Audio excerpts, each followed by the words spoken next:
Olá pessoal, estamos aqui hoje mais uma vez para gravar nosso curso de Direito Empresarial, dando sequência à aula que tivemos no último vídeo. Hoje vamos falar da sociedade limitada. Nós estamos falando do direito societário, já falamos das sociedades não personificadas, sociedade em comum, sociedade em conta de participação. E no último vídeo falamos da sociedade em nome coletivo e também da sociedade em comandita simples. Hoje, portanto, falaremos da sociedade limitada. A sociedade limitada, eu já começo dizendo para vocês que é a sociedade mais comum na sociedade brasileira. É o tipo societário que a gente mais encontra no dia a dia, é o tipo societário que a gente mais encontra na prática. A sociedade limitada, por uma questão histórica, ela sempre foi formada por ao menos 2 sócios. Existiam situações que ela poderia ficar por um determinado período de tempo com apenas um sócio, enfim, mas eram exceções e isso daí a gente vai ver um pouco mais à frente. E nós já começamos dizendo que hoje em dia, desde o ano passado, desde 2019, a gente tem uma exceção em relação a essa regra da sociedade limitada ser formada por 2 ou mais pessoas. Então, já começo dizendo para vocês que a sociedade limitada poderá ser formada por uma única pessoa. É a chamada sociedade limitada unipessoal.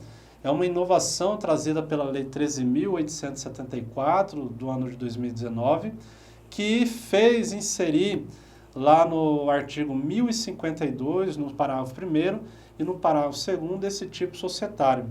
Até então, a gente tinha que era possível exercer atividade empresarial de forma uníssona, de forma isolada, ou seja, uma pessoa quisesse exercer atividade empresarial sozinha, ela poderia optar ou por ser um empresário individual ou por ser uma EIRELI, uma empresa individual de responsabilidade limitada ou, em último caso, até um microempreendedor individual. E a partir dessa inovação da legislação, a gente tem, portanto, a sociedade limitada unipessoal, onde ela vai abarcar todas as disposições praticamente da sociedade limitada, porém com a diferença que ela é exercida por uma única e tão somente única pessoa. Mas vamos falar um pouco da sociedade limitada, cuja previsão legal encontra-se entre os artigos 1052 até o 1087 do Código Civil.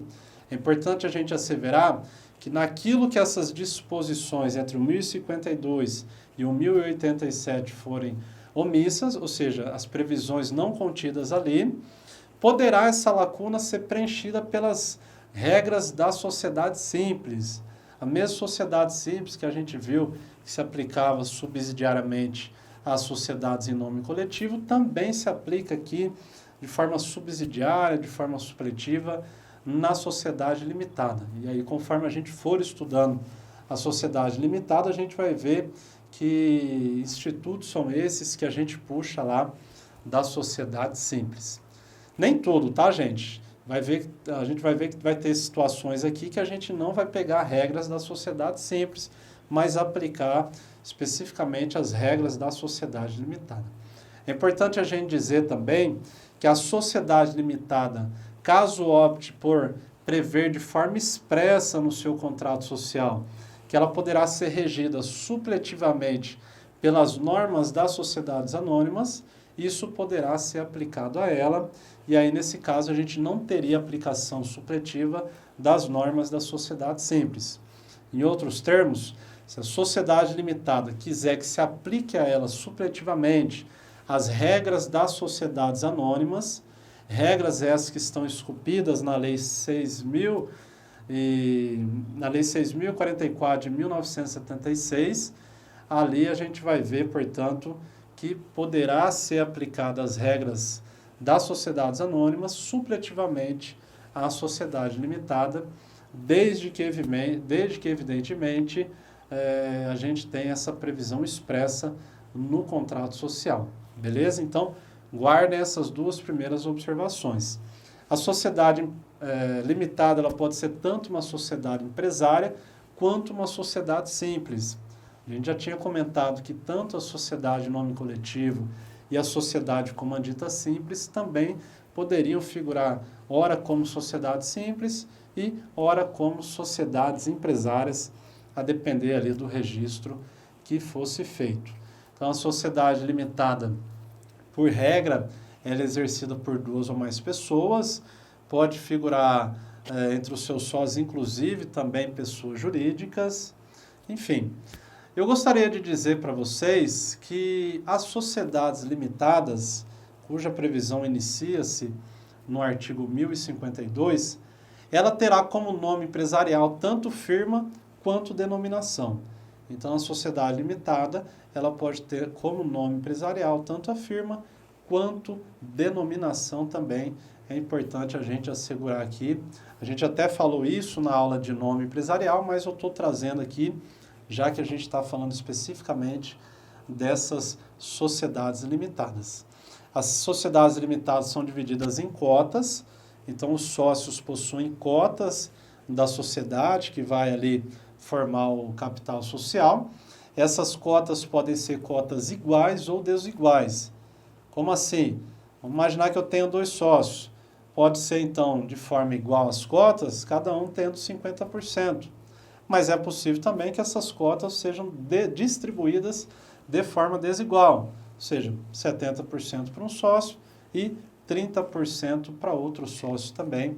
Seria o caso aí onde a gente encontraria essa hipótese. A sociedade limitada, como o próprio nome diz, ela tem os sócios com responsabilidade limitada. E a responsabilidade limitada do sócio é correspondente ao valor de suas cotas integralizadas.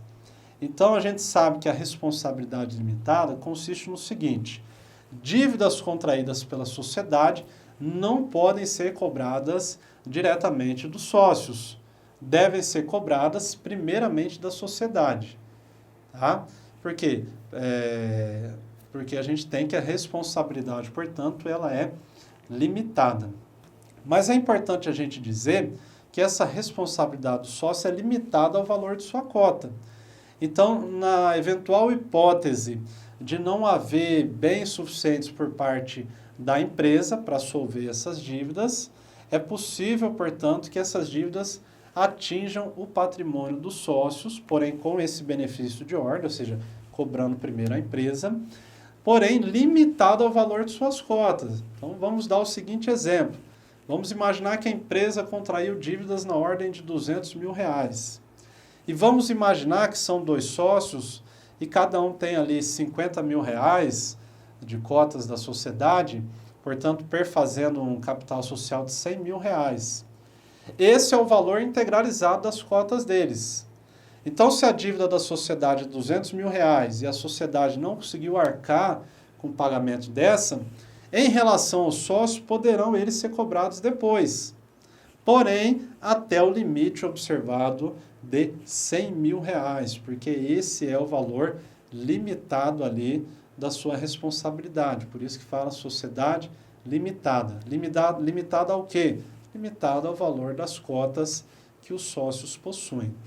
Esses sócios, uma vez que eles forem demandados, eles terão responsabilidade solidária. Poderão ser cobrados todos de uma vez aí em relação a esse exemplo que eu estou dando aqui, por exemplo, a esse valor de R$100 mil. Ok? Essa é a regra onde o sócio possui responsabilidade limitada tão somente ao valor de sua cota.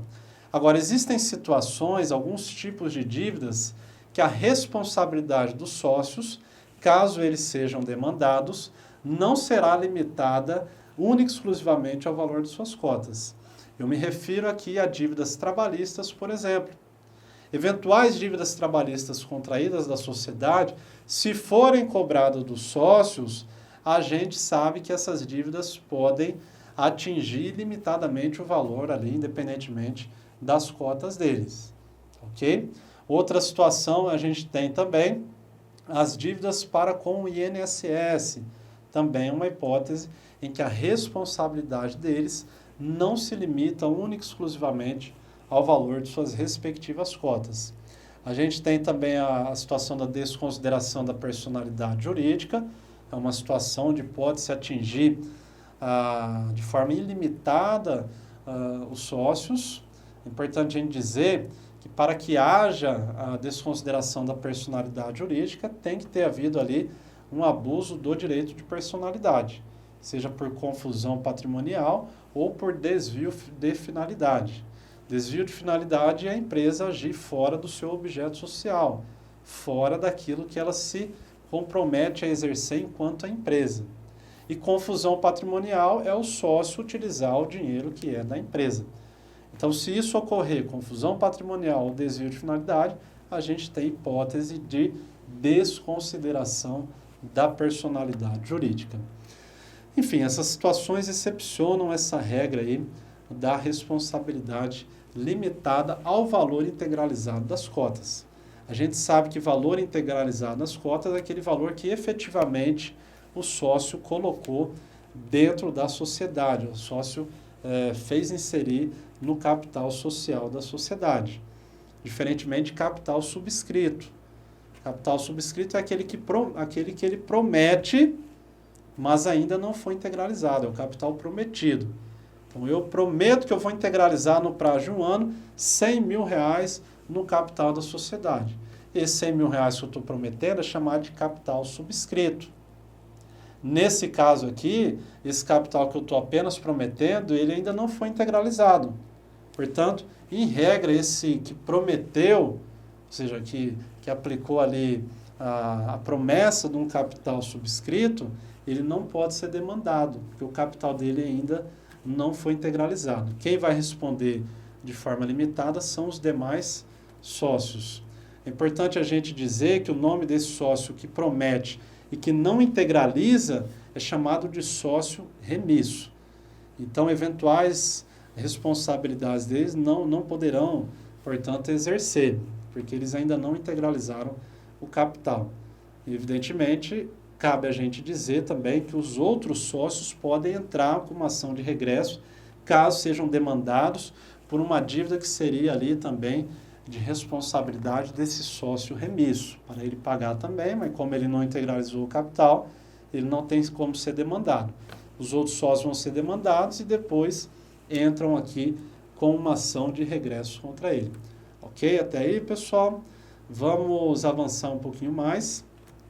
Eu dizia no início da nossa fala aqui que nem todas as regras da sociedade simples se aplicam às sociedades limitadas. Algumas coisas são diferentes. Por exemplo, lá na sociedade simples, é possível que os sócios integrem o capital social com prestação de serviço. Então, imagine uma sociedade simples que tenha 2 sócios. Um deles tem o dinheiro ali para exercer a atividade. Vamos imaginar que ele tenha 100 mil reais. O outro não tem qualquer dinheiro para integralizar o capital social. Ele pode integralizar o capital social com prestação de serviço, dizendo o seguinte para o outro sócio: durante 5 anos eu não vou retirar meu prolabore e durante esses 5 anos aí você vai abatendo a fim de integralizar a minha prestação de serviço para equiparar o seu capital na empresa de 100 mil reais. Então é como se através da prestação de serviço ele equiparasse também o seu montante de 100 mil reais, para ele ter essa sociedade aí equiparada. Na sociedade simples isso é possível. Na sociedade limitada, isso é uma das coisas que é mais cobrada em prova. Quando se fala em sociedade limitada, aqui na sociedade limitada não é possível a integralização do capital social com prestação de serviço. Na sociedade limitada tem que ser feita a integralização do capital social por meio de pecúnia ou algum bem que possa ser convertido em pecúnia. Então, ou eu integro, ou integralizo, melhor dizendo, o capital social com dinheiro, ou com algum bem que possa ali ser referenciado em dinheiro. Então, por exemplo, não tenho 100 mil reais, mas eu tenho um imóvel que vale 100 mil reais. E aí eu integralizo esse imóvel para o capital social da empresa. Plenamente possível. É importante a gente também tocar num ponto aqui que é muito cobrado em prova, não só em direito empresarial, como em direito tributário também, que é a questão da incidência tributária. A gente sabe que quando ocorre a transferência de um bem imóvel de uma pessoa para outra, mesmo que seja de uma pessoa física para uma pessoa jurídica, então então a expressão pessoa aqui é de forma genérica, a gente sabe que incide um tipo de imposto, um imposto municipal chamado ITBI, que é o Imposto sobre Transferência de Bens Imóveis. Se você comprar um bem imóvel, você vai pagar ITBI, tá certo? E a pergunta que se faz é, e se eu integralizo, ou seja, transfiro um bem imóvel que pertence ao meu CPF, a minha pessoa física, para a pessoa jurídica, para o CNPJ? E se eu transfiro esse bem imóvel para a empresa, eu pagarei esse ITBI? E aí a gente sabe que o artigo 156 da Constituição Federal, que é uma hipótese de imunidade tributária, vai dizer que nesse caso não precisaria ser recolhido ITBI se a integralização do capital for por meio de um bem imóvel. Guardem isso também, que é bastante importante, pessoal. Vamos em frente aqui, tem alguns pontos que eu quero tratar no nosso material, especificamente sobre os direitos dos sócios. Vamos falar um pouquinho aí dos direitos dos sócios.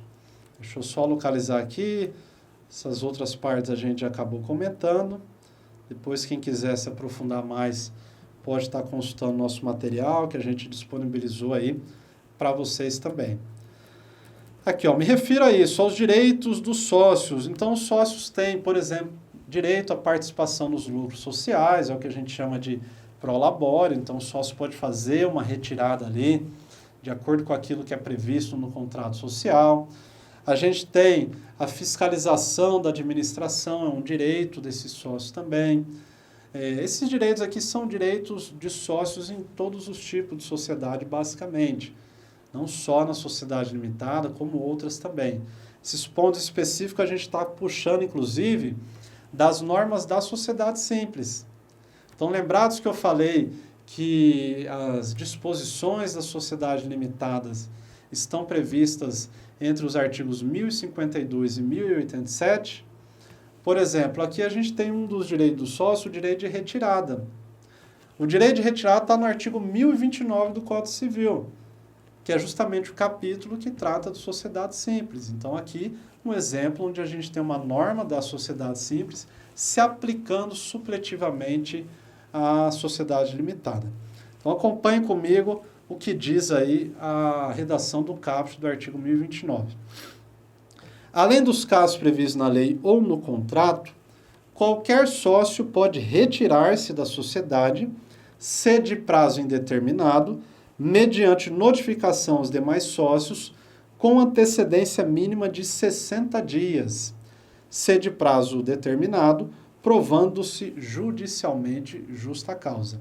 Então, o que está dizendo a redação do caput aqui é que o sócio ele tem direito de se retirar da sociedade. Você não é obrigado a ficar numa sociedade para sempre.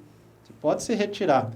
Mas se essa sociedade for por tempo indeterminado, ou seja, se não houver tempo de duração para aquela sociedade, ela pode perdurar até que eles queiram encerrar, ou seja, é uma sociedade por prazo indeterminado, deve haver uma notificação desse sócio retirante com antecedência mínima de 60 dias. Agora, se for uma sociedade com prazo determinado, esse sócio só poderá se retirar da sociedade mediante um processo judicial e devendo ele demonstrar justa causa. Mais para frente, nas próximas aulas, a gente vai falar um pouco melhor disso. Parágrafo único. Nos 30 dias subsequentes à notificação, podem os demais sócios optar pela dissolução da sociedade. Então, nos 30 dias subsequentes à notificação, ou seja, no momento que a empresa receber a notificação do direito de retirada daquele sócio, os sócios ali remanescentes podem deliberar se querem continuar ou não com a empresa, tá bom? Se o sócio se retirar da sociedade, vai acontecer o que a gente chama de cessão de cotas. Então, ele vai passar as cotas dele ou para os outros sócios, ou vai passar essas cotas por um sócio terceiro ali, dependendo de anuência desses outros sócios.